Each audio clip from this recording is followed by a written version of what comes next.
नमस्ते दोस्तों। Flee, the flea मतलब इसका पिस्सू होता है जो खून चूसता है। जॉन डॉन ने बहुत ही खूबसूरत ये पोयम लिखी, ठीक। और मेटाफिजिकल पोइट्स थे ये, जो ब्लॉग इस वाले ब्लॉग में दिए हुए हैं। ब्लॉग जितना भी ये हैं, ब्लॉग 3। मेटाफिजिकल पोइट्स सबसे पहले समझते हैं होते क्या है। मेटाफिजिकल पोइट्स होते हैं फिजिकल, जो फिजिकल बात नहीं करते हैं, वो फिलोसफिकल बातें करते हैं, वो बियॉन्ड द इमेजिनेशन बात करते हैं।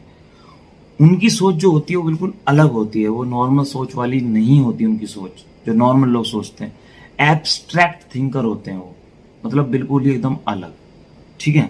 तो इसी सोच के साथ इन्होंने, जॉन डॉन जो हमारे पोइट है जिन्होंने ये पोएम लिखी है, अपनी इस कविता में, इस पोएम में कुछ अलग सोच के साथ हम लोगों को कुछ अलग ही चीज दी है।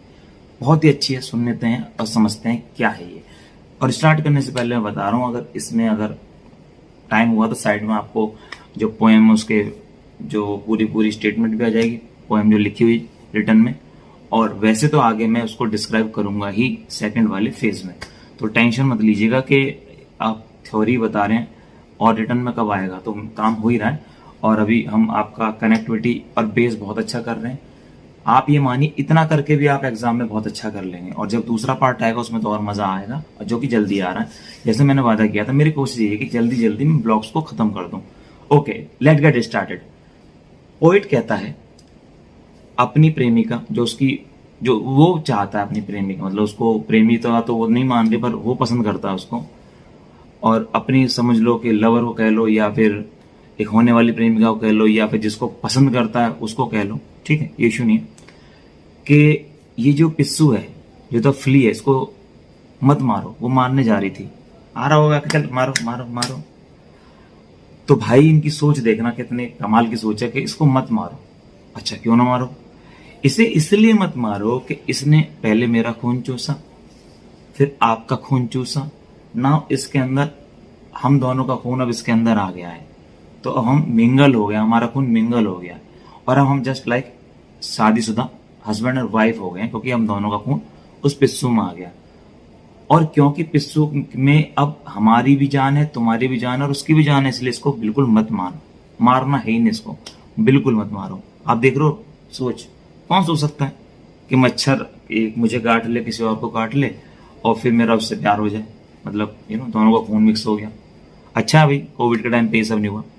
उसके बाद पिस्सू के बारे में और ये कहता है कि देखो, हमारे पेरेंट्स मान नहीं रहे थे हमारे प्यार को, अब क्योंकि इसने कर ही दिया है काम ये वाला, हम दोनों का प्यार मिला दिया, तो वो मान जाएंगे। पर हमारे बीच कोई दूरी नहीं रहनी चाहिए। अगर हम कुछ भी काम करते हैं तो कुछ भी गलत नहीं है। काम बोले तो a physical relationship, a sex, physical things, क्योंकि पोइट लास्ट में अपनी बात को कह ही रहा है उस तरीके से कि चलो just go to the bed, अब कोई प्रॉब्लम नहीं है। देख लो चालाक कितना है पोइट, बहुत चालाक है भाई, बहुत चालाक है, ऐसा थोड़ी ना होता है।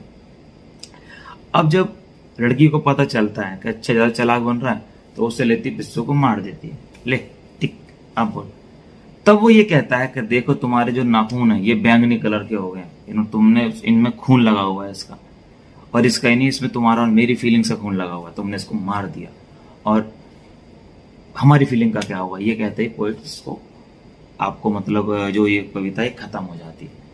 तो ये मेन द फ्ली की जो कविता है, ये है मेन द फ्ली। और बाकी इसमें लाइन्स है वो सब तो पोएम होगी प्रॉपर वे में, लेकिन जो कंसेप्ट है, जो एक क्यूरियोसिटी होती है द फ्ली के अंदर आखिर है क्या, नाम से ही लगता है, तो ये है इसके अंदर एक बेवकूफ किसी को परेशान कर रहा है, एक बहाना बना के फ्ली का। और this is not a love, this is totally lust, और सोच भी अलग ही हो गई है। तो कभी आप भी ट्राई कीजिएगा, किसी को मच्छर बोलिएगा कि मच्छर मेरे खून पी रखा है, और आपका खून भी पी लिया, now we are like couples. Girls तो नहीं करेंगे, बॉयज तो जरूर करना चाहेंगे, बट सामने वाला लिटरेचर का ना वन पकड़ लेगा कि जॉन डॉन ब्लॉक MEG1, वो समझ जाएंगे भाई तुम पागल बना रहे हो। Anyway, thank you very much, आपने सुना। और अब लगातार इसके जो, हाँ, वो कोई कह रहा था कि भाई कौन कौन से इंपॉर्टेंट पोएम्स इसमें कर लें या कोई राइटर्स को छोड़ दें, तो मैं बिलीव करता हूँ कि आप जो 3 राइटर्स है ना इसके अंदर, उन तीनों को ना छोड़ के, अभी बुक उस साइड चली गई शायद, तो आप उन तीनों राइटर्स को, जॉन डॉन है और हार्वर्ड है और एक और है, तो उन तीनों को ना, मतलब एक दो को ना छोड़ के आप सिर्फ लिमिटेड कीजिए, जो मैं कराऊंगा। द फिली करा दूंगा और ट्विंकलम गार्डन करा दूंगा। 2-4 चीजें हैं वो इंपॉर्टेंट ही आती हैं, ज्यादा चीजें उसमें आती नहीं है। तो इसमें रेदर कि आप सिर्फ एक पोइट को करो, 2 को करो, आई हाईली रिकमेंड दैट कि आप पोएम्स को करो, सारे पोइट्स को करो, उनकी सारी पोएम को ना करके मतलब 5-6 कर लो, तो आपको बहुत फायदा होगा। और मैं आपको समरी बता ही रहा हूँ, आपको उसका बहुत फायदा होगा। समरी के बाद हम जब प्रीवियस पेपर्स करेंगे तो यू विल सी कितना आसान हो जाएगा आपको। जब मैं बोलूंगा ये फिली से लिया गया था, फिली से, इजीली समझ में आ जाएगा, ये जॉन डॉन का है, आपको इजीली समझ में आ जाएगा। अच्छा, दूसरा ये है कि टेलीग्राम पे आप चले गए होगे, मुझे पूरी उम्मीद है नहीं गए, तो डिस्क्रिप्शन में आपको लिंक मिल जाएगा, डिस्क्रिप्शन बॉक्स में, उस पर जाइए। उसके अंदर मैं आजकल क्या कर रहा हूँ, प्रीवियस पेपर्स की जो पोएम्स हैं, उनके जो आरटीसीज हैं, उनको डाल रहा हूँ। और अच्छी बात मैं अपने आप से कर रहा हूँ, आई डोंट नो कि आप लोगों को पसंद आएगी नहीं आएगी, कि जो ऑप्शंस दे रहा हूँ मैं क्यूज के अंदर के इसके राइटर्स कौन है, उसमें मैं चारों या दोनों ही सारे के सारे मतलब एक ही राइटर को दे रहा हूँ जो मेन है, ताकि आप जब चारों राइटर्स को देखो तो कनेक्टिविटी आपकी उस राइटर से हो जाए। फिर 15-20 दिन के बाद मैं क्या करूंगा, फिर राइटर्स चेंज कर दूंगा, फिर मैं आपका दिमाग देखूंगा कि आपको वो जो पोइट्स की जो आर्टिस्ट याद हैं भी नहीं है, आप देख के बता पाओगे कि कहाँ से ली गई है, इसके राइटर कौन है, पोएम कौन सी है, या प्ले कौन सा है, राइटर कौन सा है। तो उसको जरूर आप देखिए भाई, बड़ी मेहनत करके हम बना रहे हैं। आप देख रहे हैं मैं काफी कोशिश करके रात को झाक कर बना रहा हूँ। मेरी आंखें पूरी देख रहे हो काली हो रखी है, क्योंकि मेरा अपना म्यूजिक का भी है, क्योंकि मैं म्यूजिक का भी आपको पता चैनल है मेरा, ठीक है। अभी एक गाना हमने बनाना है जो नया आया है, so that was just time pass. तो प्लीज सब्सक्राइब कीजिए चैनल को और पढ़िए, लगातार पढ़िए और अच्छे नंबर लाइए। और अगर हम इस जर्नी में आपका किसी भी तरीके से साथ दे रहे हैं तो प्लीज हमारा भी सम्मान रखिए, सम्मान और सामान, लेकिन नींद में कई बार कैसे बोल देते हैं। So please thank you very much. और लगातार और पोएम्स भी आती जाएंगी, डिस्क्रिप्शन बॉक्स में लगातार उनके लिंक भी आपको मिल जाएंगे। नहीं है तो आप अपने प्लेलिस्ट में जाइए, वहाँ पे आपको मिल जाएगा। और विश्वास कीजिए आपको बहुत मजा आएगा, और आराम से आप कीजिए। नोट्स भी किसी भी चाहने ही वाले हैं, बट कोई दिक्कत नहीं है। अभी किसी साथ ने पूछा पोएट्स के अंदर पोएम में हमें लिखना कैसे है, तो प्लीज पुरानी वीडियोस देख लीजिए, कैसे लिखना आप देख लीजिएगा। नहीं तो मैं 1-2 दिन में और दूसरी वीडियो बना दूंगा, क्योंकि हमने स्टेप बाय स्टेप चीजें दे रखी हैं।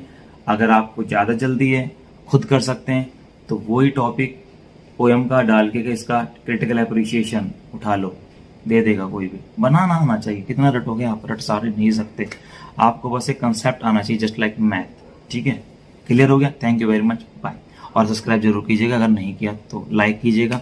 शेयर तो आप करते नहीं, पर मेरी रिक्वेस्ट है, हाई रिक्वेस्ट, के भाई व्यूज 100 भी नहीं पहुंचते आजकल, क्योंकि अभी पेपर का सीजन नहीं है। तो पढ़ाई कीजिए, औरों को जो पढ़ने वाले उनके पास भेजिए, और प्लीज शेयर कीजिए। जो नहीं पढ़ रहे उनको जबरदस्ती बोले पढ़ो भाई पढ़ो, ठीक है। Thank you very much, bye, take care. नमस्ते दोस्तों, कैसे हैं आप लोग? पढ़ रहे हैं, मुझे पूरी उम्मीद है आप।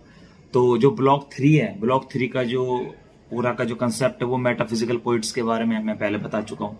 और मेटाफिजिकल जो पोइट्स हैं वो 3 लिए हैं इसके अंदर, जॉन डॉन, हार्वर्ड और मार्वल।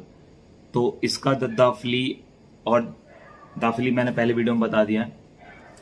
अब हम जो आज करेंगे वो करेंगे ट्विकनेम गार्डन। अच्छा, गार्डन बना लेते हैं ट्विकनेम गार्डन से। ये मेरे पेड़ हैं, इनको लगा लेते हैं, एक गार्डन से बन जाए, गार्डन का फील आएगा ना। ये लो, गार्डन लगा दिया मैंने, लो जी गार्डन लग गया। ये रखे हुए थे मैंने, इस बहाने से गार्डन भी बना दिया। एनीवे, तो ट्विकनेम गार्डन, जो कि गार्डन के नाम से पता ही, एक गार्डन की पोएम है, पूरी पोएट जो एक पोएट्री लिखी हुई है। और हाँ, एक बात और समझ लीजिए कि जो पूछ रहे हैं कौन कौन से पोइट्स करने हैं, कौन कौन से छोड़ने हैं, तो जो जो मुझे इंपॉर्टेंट लगते हैं वो सारे मैं करा रहा हूँ। तो इसके बाद मैं कराऊंगा वेरिडिक्शन, गुड मोरो, और एक a hymn to God the father, to his coy mistress the garden, ठीक है, रिडेम्पशन। ये इंपॉर्टेंट है, मोस्ट इंपॉर्टेंट है, जिनमें से पूछा जाता ही है। तो ये तो पहले, सबसे पहले हम करेंगे। कोई बात नहीं, हम टाइम खराब नहीं करते, सीधा आपको बताते हैं जो आज पढ़ने वाले हैं पोयम। टुकनेम गार्डन के बारे में। Hi, this is K V Karnan, you are watching IGNOU एमएजी कैंपस। तो टुकनेम गार्डन के अंदर जो पोएट है वो एक गार्डन में जा रहा है और परेशान है, दुखी है। अच्छा जी, क्यों दुखी है? दुखी इसलिए है कि उसकी प्रेमिका ने उसने लात मार दी, उसको छोड़ दिया, वो दुखी है। ये तो बताएगा नहीं कि गलती उसकी होगी नहीं होगी, वो कोई बताता नहीं है। तो परेशान है, वो बैठा हुआ है गार्डन के अंदर और अपने दुख को फील को वहां पे चाहता है कि मेरा दुख यहाँ पर थोड़ा सा मुझे सब्र आ जाए, चैन आ जाए। लेकिन वो पेड़ वेड़ों को देखता है, यहाँ पे देखता, कहता है ऐसा लगता है कि सब मुझ पर हंस रहे हैं। दे आर वेरी हैप्पी, क्योंकि ऑब्वियस सी बात है, पेड़ तो पॉजिटिव एनर्जी देते हैं। और वो दुखी है, वो कहता है मुझ पर हंस रहे हो तुम लोग। वो कहता है तुम लोग भी बेकार हो। और वो कहता है कि मेरा जो प्यार एक मकड़ी होती है, मकड़ी की तरह, क्योंकि मकड़ी को भी गंदगी पसंद होती है, इसलिए जो प्यार था मेरा वो भी गंदा ही था, वो आल्सो डर्टी था। और वो कंपेयर करता सांप से, सांप आ रहा परेशान कर रहा, मेरा प्यार भी इस तरह से मुझे परेशान करता था। फाउंटेन को देखता, कहता देखो ये जिस तरह से उसके पानी निकल रहा है, जस्ट लाइक के मुझे फाउंटेन बना लो और मेरे अंदर भी इस तरह से आंसुओं का सैलाब आए। वो जिसने मुझे दुखी करा है, वो कहता ना तड़पा के मेरा प्यार मेरा इंतकाम देखेगी, कुछ गाना वाना सोच रहे होंगे राइटर। उसके बाद वो कहता जाके उससे पूछ लो, बेशक उसके आंसू को देखो, पर उसके तो कोई आंसू होंगे नहीं, वो तो उससे अगर आंसू भी होंगे तो वो तो फेक हैं, असली आंसू तो मेरे हैं। तो इसके अंदर कुल मिला के यही है कि फिर गार्डन में देखते हैं राइटर, फिर जो पोएट कहता है देखो इतना अच्छा गार्डन है, इसी के चक्कर में जो एडम और ईव ने सेब वेब खाया था, थोड़ा सा इस बारे में उन्होंने बताया। तो और इस जो पोयम है बहुत कुछ नहीं है, सिर्फ एक पर्सन है, वो गार्डन के अंदर बैठे हुए हैं, ठीक है, और बस अपने दुखड़ा रो रहे हैं और अपनी प्रेमिका के बारे में याद कर रहे हैं। उसने मुझे दुख दिया, मैंने उसको प्यार किया, और ये सब है। और थोड़ा सा मेटाफिजिकल बातें हो रही हैं, पेड़ों के बारे में हो रही हैं, जो एक फुहारा है, फाउंटेन, उसके बारे में बात हो रही है, ठीक है। और कुछ ज़्यादा कुछ नहीं है समझने के लिए, तो आप भी समझ लीजिए आपका टुकनेम गार्डन के अंदर बस यही और कुछ नहीं है, क्योंकि जॉन डॉन ने ज़्यादा कुछ लिखा नहीं है। बाकी जो डिटेल्स होंगी विद लाइन वो साइड में आ भी जाएंगी। और दूसरा ये भी है कि वो डिटेल्स जब सेकंड वाला फेज आएगा उसमें आप देख लीजिएगा। अगर आप इस वीडियो को जब वीडियो बनने उससे कुछ टाइम बाद देखेंगे तो डिस्क्रिप्शन बॉक्स में इसका सेकंड पार्ट भी वर्जन होगा, जिसके अंदर हमने टेक्स्ट के साथ काम किया। ये अभी ब्रीफ में, इन वेरी ब्रीफ आपको मैं समझा रहा हूँ ताकि आपकी क्यूरियोसिटी खत्म हो जाए। Thank you very much. उम्मीद करते हैं आप पढ़ रहे होंगे और बहुत अच्छे से पढ़ रहे होंगे और अच्छे नंबर लाएंगे। और पुरानी वीडियोस भी देखिए, टेंशन मत लीजिए, बहुत आसान है, कोई मुश्किल नहीं है। बाकी जो साथी है कि जो पोएम है उसको कैसे लिखते हैं, डिस्क्राइब कैसे लिखते हैं, तो मैंने बता दिया आपको। स्मार्टिस के अंदर आपको जो शुरुआत कहाँ से करनी है, इंट्रोडक्शन कैसे करना है, कॉन्टेक्स्ट कैसे करना है, समरी कैसे निकली, एनालाइज कैसे करना है, पोएटिक डिवाइस कैसे बतानी, क्रिटिकल एनालाइज कैसे करना है, क्रिटिकल एप्रिशिएशन कैसे करना है, ठीक है, कंक्लूजन कैसे लिखना है, सब मैंने आपको पहले वीडियोस में बता रखा है, तो उस वीडियोस को देखिए। फ्रेंड्स, आज हम जिस पोयम के बारे में बात करने वाले हैं उसका नाम है द गुड मॉरो। ये एक ऑडिबल पोयम है, यानी कि ये एक मॉर्निंग लव पोयम है, जिसे लिखा है famous metaphysical poet John Donne ने। ये पोयम 21 लाइंस की है, जिसे 3 स्टैंजाज में बांटा गया है। ये एक लव पोयम है, इसमें लवर अपनी बिलवेड से बात कर रहा है अपने लव के बारे में। अब इस पोयम के पोएट के बारे में बात करते हैं। जॉन डन, जैसा कि आप सभी जानते हैं, एक फेमस मेटाफिजिकल पोएट थे। इनका जन्म 22 जनवरी 1572 और इनकी डेथ 31 मार्च 1631 में हुई है। इनके एज को एज ऑफ ट्रांजिशन कहा जाता था और इन्हें फादर ऑफ मेटाफिजिकल पोइट्री भी कहा जाता है। इन्होंने कई फेमस पोएम्स लिखी हैं, जैसे द गुड मॉरो, वैलिडिकेशन और द फ्ली। अब पोएम पर आते हैं फ्रेंड्स और इसे समझने की कोशिश करते हैं। I wonder by my troth what thou and I did till we loved। यानी कि पोएट क्या कह रहा है कि मैं सोचता हूँ, आई वंडर, कि हम दोनों प्यार में पड़ने से पहले क्या कर रहे थे। और ये कौन कह रहा है? पोएट कह रहा है अपनी बिलवेड से, अपनी प्रेमिका से। Were we not weaned till then, यानी कि क्या हम दोनों उस समय तक ब्रेस्ट फीडिंग ही कर रहे थे। वीनिंग का मतलब होता है ब्रेस्ट फीडिंग करना। तो पोएट क्या कह रहा है कि क्या हम इतने छोटे बच्चे थे कि माँ का दूध पीते थे और ये जो हमारे बीच का प्यार है हम इसे समझ भी नहीं पा रहे थे। But sucked on country pleasures childishly, मतलब कि हम छोटी छोटी चीज़ों में खुश होते थे, बिल्कुल बच्चों की तरह। यहाँ पोएट क्या कह रहा है कि हमारी जो हरकतें थी वो बिल्कुल बच्चों की तरह थी। और snorted we in the 7 sleepers den, या हम सो रहे थे, स्नॉटेड, कहाँ? In the seven sleepers den. ये सेवन स्लीपर्स डेन जो है ये एक क्रिश्चियन स्टोरी है जहाँ 7 यंग मैन जो है वो राजा के पनिशमेंट से बचने के लिए छुप गए थे एक केव में, एक डेन में, और वहाँ जाके वो सो गए थे और 3000 सालों के बाद वो वहाँ से निकले थे। तो उसी जो डेन है उसी के बारे में पोइट यहाँ बोल रहा है कि क्या हम भी उसी 7 स्लीपर्स डेन में जाकर सो गए थे जो हम इतने दिनों बाद, इतने सालों के बाद एक दूसरे से मिले हैं। It was so but this all pleasures fancies be. यानी कि ये सच है कि ज़रूर हम इसी तरह से जी रहे होंगे। ये सारी चीज़ें जो है वो क्या है, बस हमें खुश करने का, हमें खुश रखने का एक तरीका है। If ever any beauty I did see, यानी कि अगर मैं कभी किसी खूबसूरत लड़की को देखता था, तुम्हारे मेरे लाइफ में आने से पहले अगर मैं किसी और लड़की को देखता था, which I desired and got, it was but a dream of thee. तो वो लड़की कैसी थी जिसको मैं पाना चाहता था या जिसको मैंने पा लिया था, मतलब जो मेरी लवर थी तुम्हारे मेरे लाइफ में आने से पहले, वो बस जो तुम्हारे सपने जो मैं देखता था बिल्कुल उसके जैसी थी। मतलब कि वो तुम्हारे सामने कुछ भी नहीं थी, वो बस तुम्हारी एक इमेज थी। तो ये फर्स्ट स्टैंजा था जो यहाँ ख़त्म होता है। आगे बढ़ते हैं। And now good morrow to our waking souls, यानी और अब गुड मॉर्निंग किसको? हमारे सोल्स को, हमारी आत्मा को, जो क्या है, जाग रही है उस नींद से जिसमें हम अब तक थे, जब तक हम एक दूसरे से मिले नहीं थे, जब तक हमें एक दूसरे से प्यार नहीं हुआ था। Which watch not one another out of fear, यानी कि जो हमारे सोल्स हैं, जो हमारी आत्मा है, वो एक दूसरे को डर से या फियर से नहीं देखती है, बल्कि कैसे देखती है? लव से या प्यार से।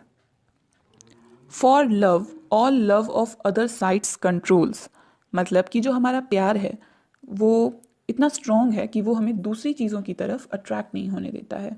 यानी कि कोई जेलसी नहीं होती है, कोई फियर नहीं होता है, हम दोनों जो हैं वो पूरी तरह एक दूसरे के प्यार में डिवोटेड हैं।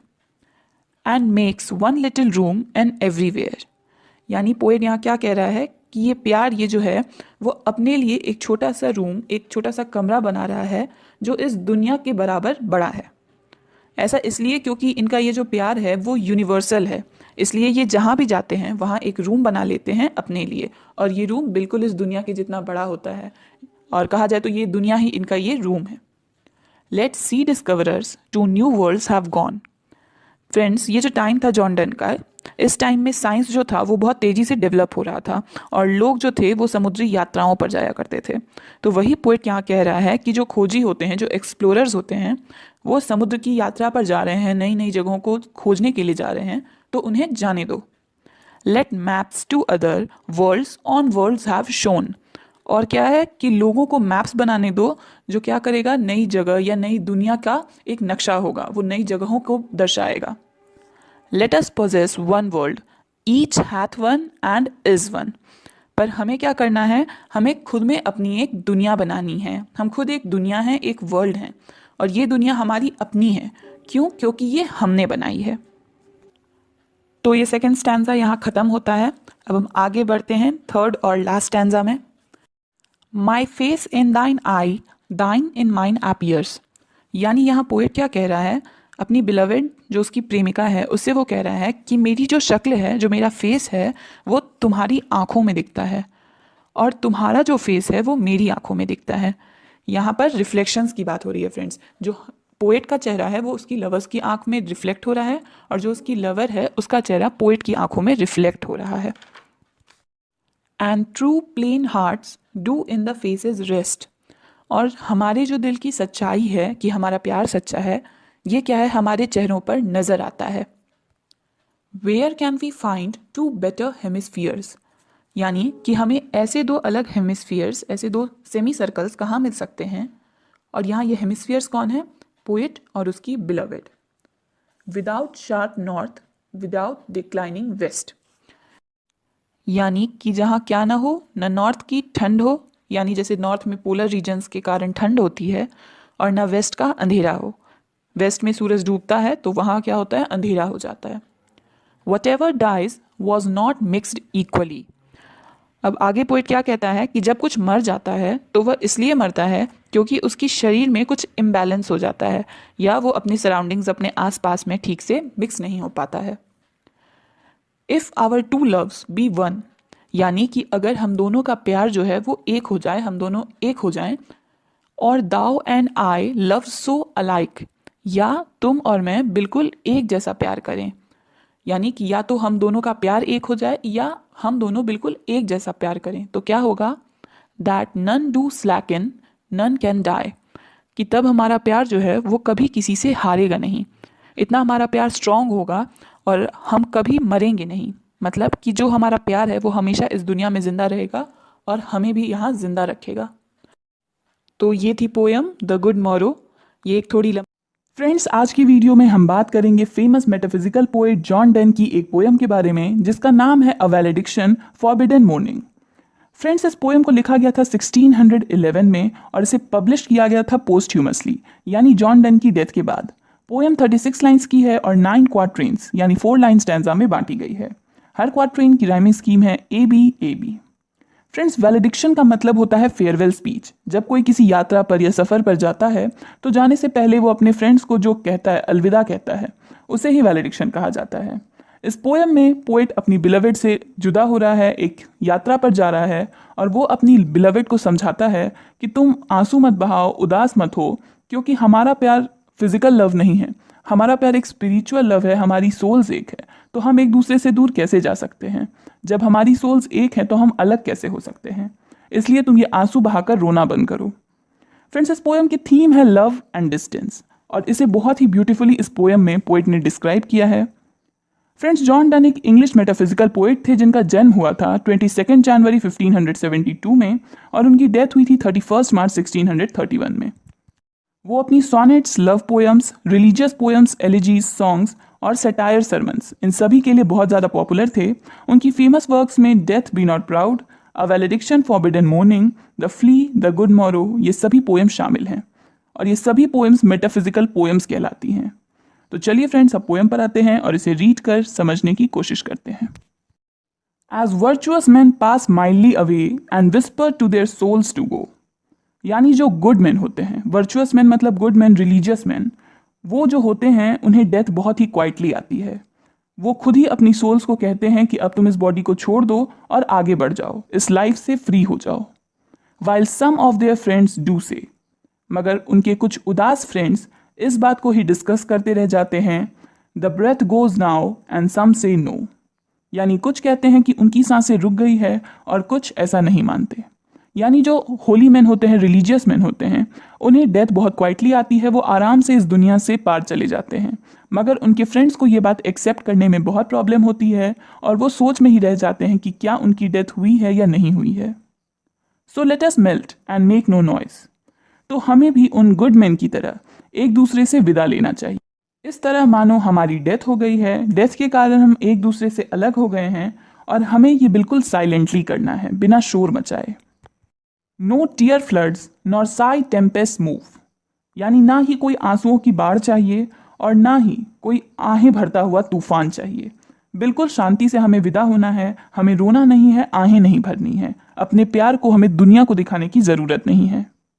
It were profanation of our joys to tell the laity our love, यानी इस तरह से सबके सामने रोकर, सबके सामने अपने प्यार को लेकर, उसे सबको बताकर हम अपने प्यार को डिसग्रेड कर रहे हैं, उसकी इंसल्ट कर रहे हैं। हमें अपने प्यार को सबको यूं डिस्प्ले नहीं करना है, हमारा प्यार बहुत ही प्राइवेट है, पर्सनल है और इस तरह रो के हम सबके सामने इसका एक तमाशा बना रहे हैं। Moving of the earth brings harms and fears, moving of the earth यानी जो अर्थक्वेक्स होते हैं वो लोगों को डरा देते हैं और उन्हें नुकसान पहुंचाते हैं। Men recon what it did and meant, यानी सभी लोग इसे नोटिस करते हैं, जो अर्थक्वेक आता है उसे नोटिस करते हैं और सोचते हैं कि इसका मतलब क्या है, आखिर ये अर्थक्वेक क्यों आया। But trepidation of the spheres, spheres friends, spheres का मतलब है प्लैनेट, सोलर सिस्टम के जो प्लैनेट्स होते हैं उनके बारे में पोएट कह रहे हैं कि वो प्लैनेट्स जो हैं उनकी मूवमेंट दो ग्रेटर फार इज इनोसेंट, उनकी मूवमेंट जो है वो उन अर्थक्वेक से बहुत ज़्यादा बड़ी है, बहुत ज़्यादा सिग्निफिकेंट है, मगर उसे लोग नोटिस नहीं करते हैं, वो बस यूं ही होती रहती हैं, किसी का उन पर ध्यान नहीं जाता है।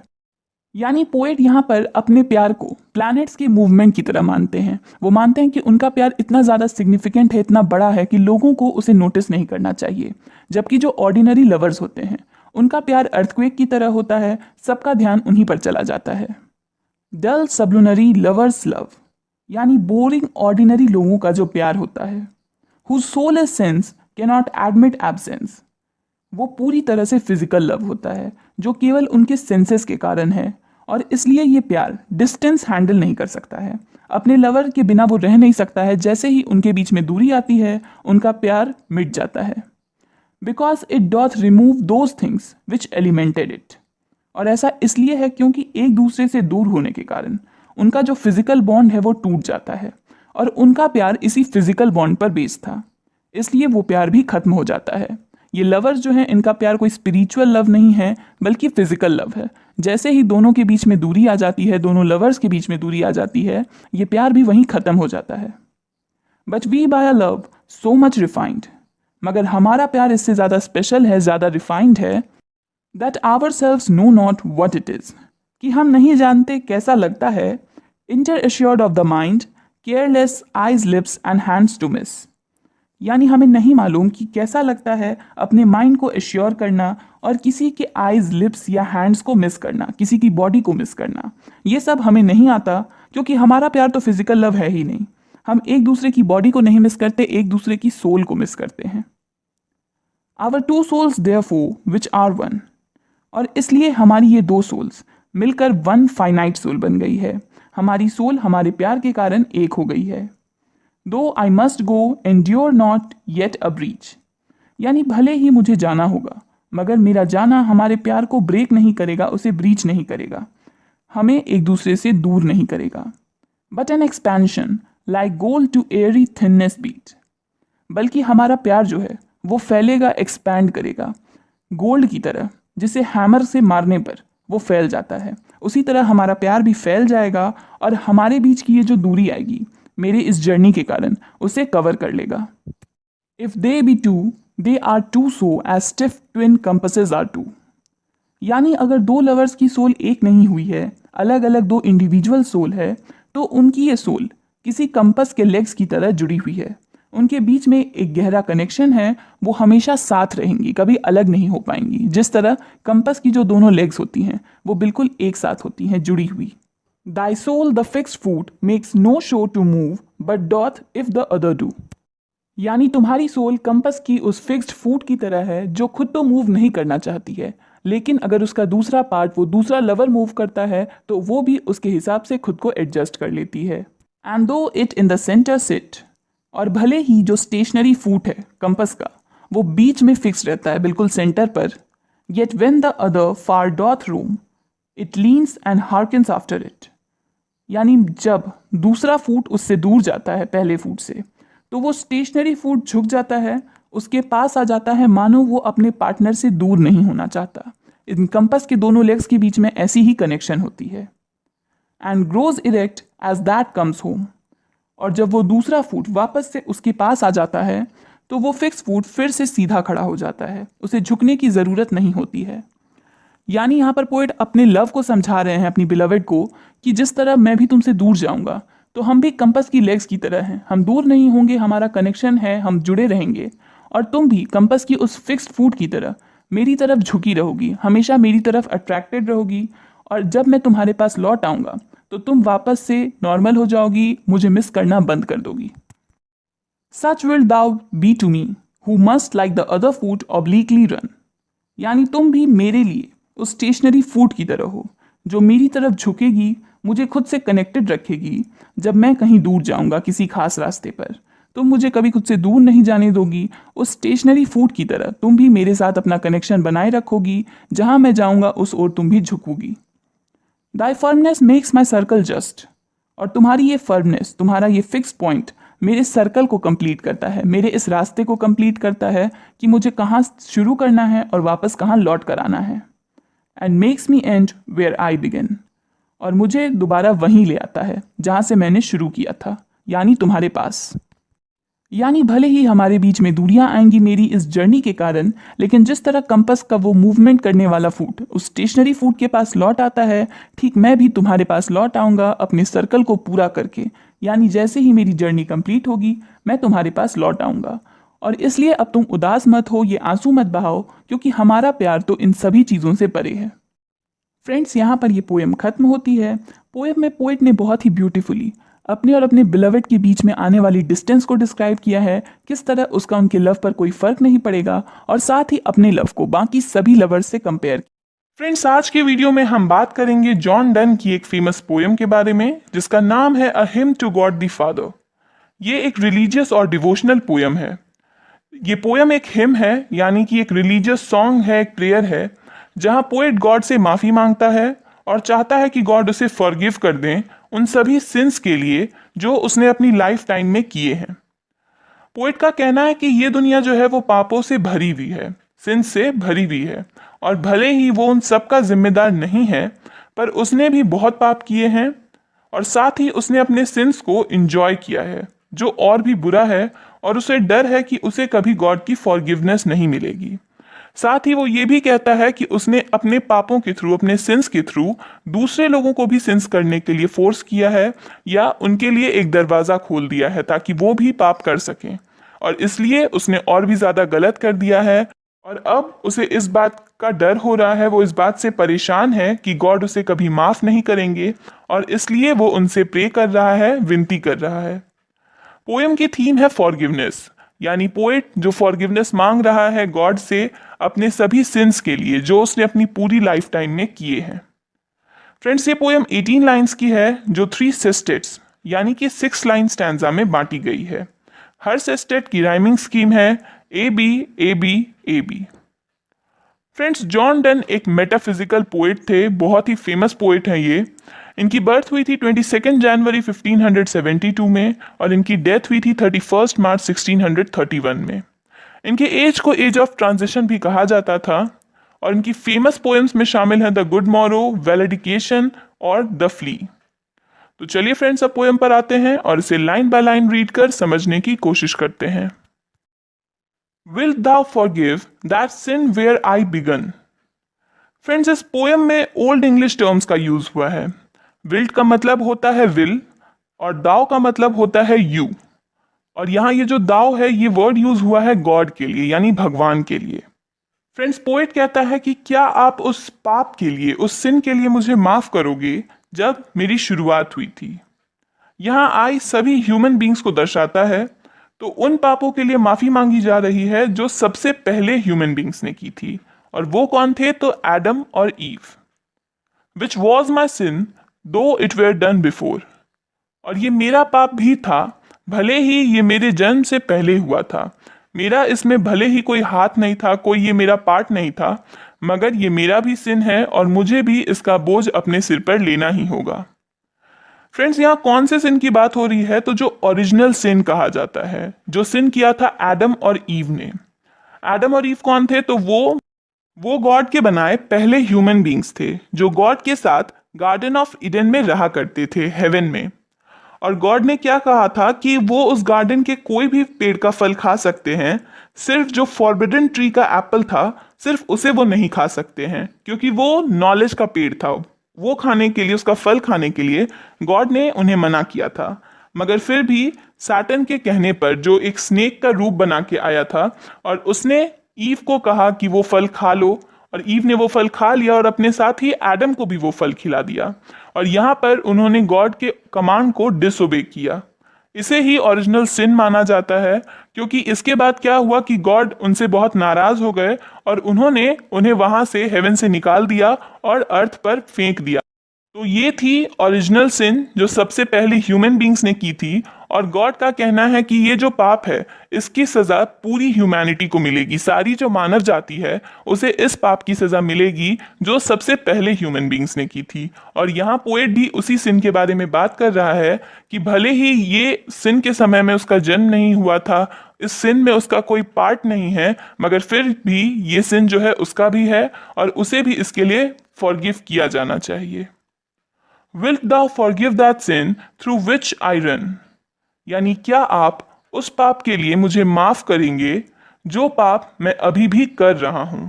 यानी मुझे पता है कि ये पाप है, गलत है, फिर भी मैं ऐसा कर रहा हूं, तो क्या आप उस पाप के लिए मुझे माफ कर पाएंगे?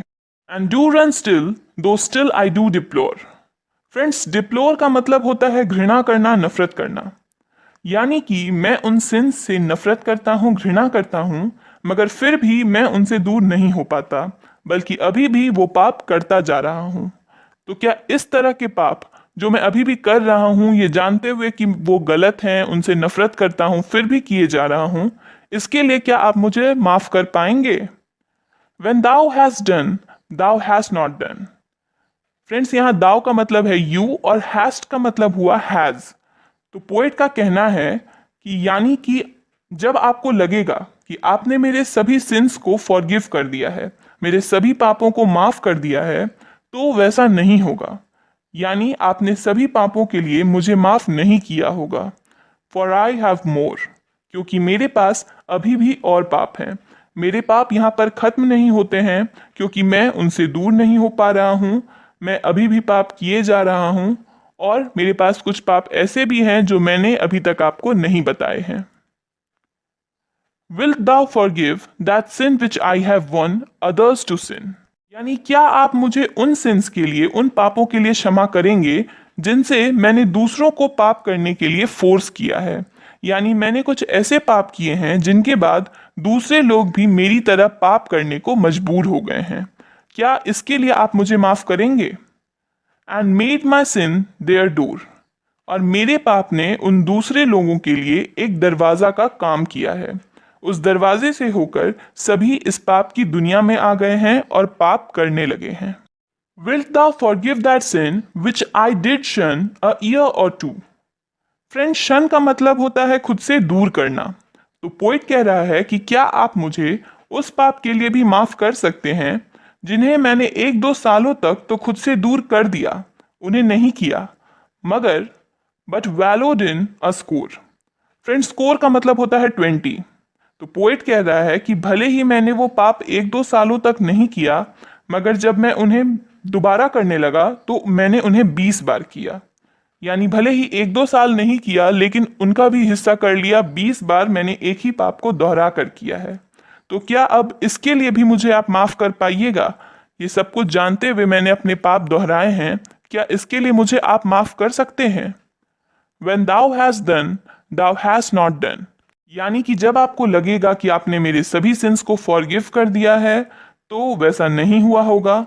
यानी आपने सभी पापों के लिए मुझे माफ नहीं किया होगा। फॉर आई हैव मोर, क्योंकि मेरे पास अभी भी और पाप हैं, मेरे पाप अभी खत्म नहीं हुए हैं। I have a sin of fear, यानी मुझे एक और सिन है मेरे पास, और वो सिन क्या है? तो डर का। यानी मुझे डर लगता है that when I have spun my last thread, कि जब मैंने अपने जीवन का आखिरी धागा बुन लिया होगा और मेरी सांसें रुक जाएंगी, मैं मर जाऊंगा, I shall perish on the shore, यानी मैं उस शोर पर, उस किनारे पर ही खत्म हो जाऊंगा। जब तक आप मेरे सभी पापों को माफ करेंगे और मुझे लेने आएंगे ताकि मैं आपके साथ जा सकूं, तब तक मेरा अस्तित्व खत्म हो जाएगा, मिट जाएगा। यही मेरा डर है कि मुझे मेरे मरने के बाद भी शांति नहीं मिलेगी, मुक्ति नहीं मिलेगी, बल्कि मेरे पाप मुझे आजाद नहीं होने देंगे। But swear by thyself that at my death thy sun. Friends, thy का मतलब होता है यू और दाई सेल्फ का मतलब होता है योर सेल्फ। तो पोएट कहता है कि मगर आप ये कसम खाइए और मुझसे ये वादा कीजिए कि जब मेरी मौत होगी, मेरी मौत का वक्त आएगा, तो आपके बेटे यानी कि जीसस क्राइस्ट मेरे पास आएंगे और shall shine as he shines now, और चमकेंगे मेरे पास आके, बिल्कुल वैसे ही जैसे वो हमेशा चमकते हैं। यानी कि जिस तरह जीसस क्राइस्ट ने पूरी मानव जाति के पाप अपने ऊपर ले लिए थे, उसी तरह वो मेरे सिंस भी अपने ऊपर ले लेंगे और मुझे अपने पापों से आज़ाद कर देंगे, मुझे सिन फ्री कर देंगे। एंड हियर टू फोर, और फिर and having done that thou has done, और जब ये आखिरी पाप भी आपने माफ कर दिया होगा, मुझे इन पापों से मुक्त कर दिया होगा, तब आपने सभी पापों को माफ कर दिया, क्योंकि अब मेरे पास पाप नहीं है, मेरे सभी पाप खत्म हो चुके हैं। आपने मेरे सभी पापों को मुझसे दूर कर दिया है। आई फियर नो मोर, और अब मुझे कोई दुख नहीं है, मुझे किसी बात का डर नहीं है, क्योंकि मेरे पाप मुझसे दूर हो गए हैं, मैं सिन फ्री हो गया हूँ, और अब मुझे मौत का भी कोई डर नहीं है। तो फ्रेंड्स